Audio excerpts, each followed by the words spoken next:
this Bigfoot researcher named Ralph.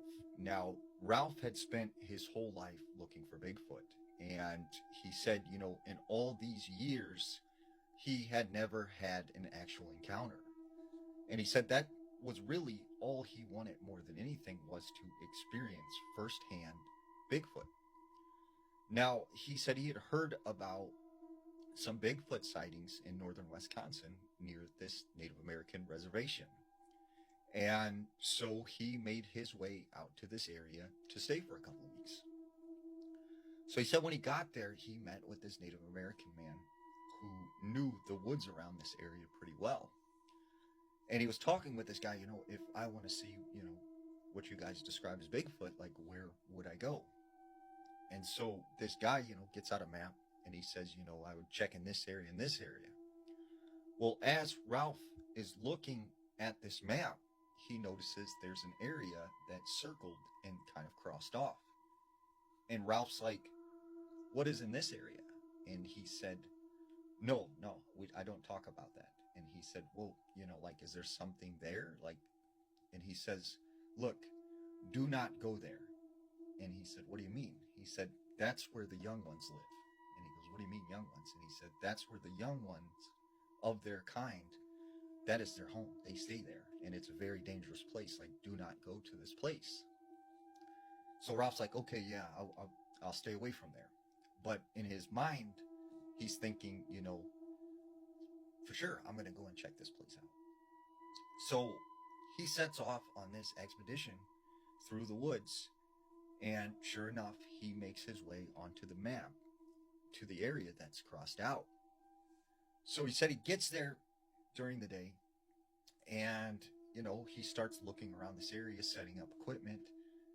He doesn't have any experiences. And he's like, maybe he was just trying to scare me because, there is nothing here.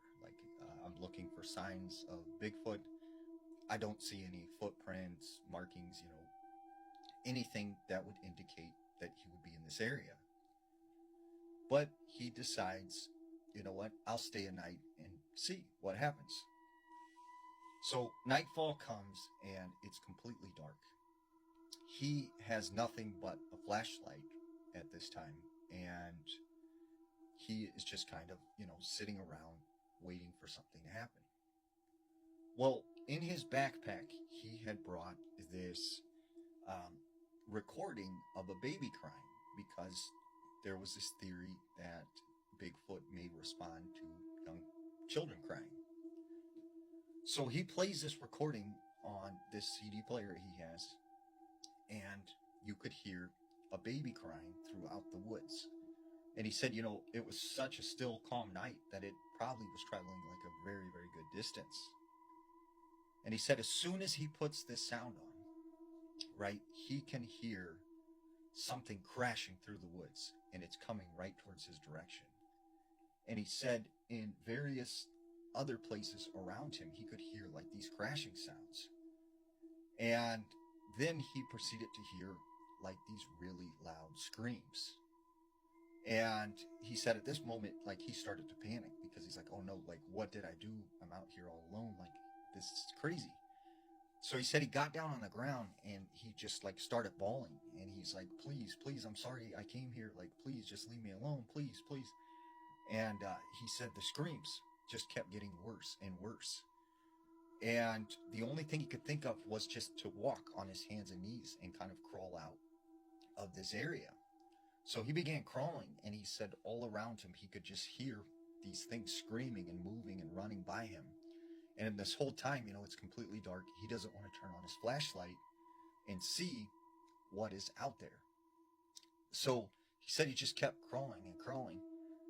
And he said the next thing he knows, he felt what he thought was a weird rock. And he said he turned on the flashlight, and he could see that he was grabbing a very large, hairy foot. So he hurried up, turns off his flashlight, and he said he got up and he just took off running. And he said whatever this was, it just chased him the whole way, but it never went up to him or physically hurt him. It was just trying to scare him. And he said after he had made it a few miles away from this place, everything quieted down. And he said after that, he knew that Bigfoot was real, and he knew never to go back to that area again.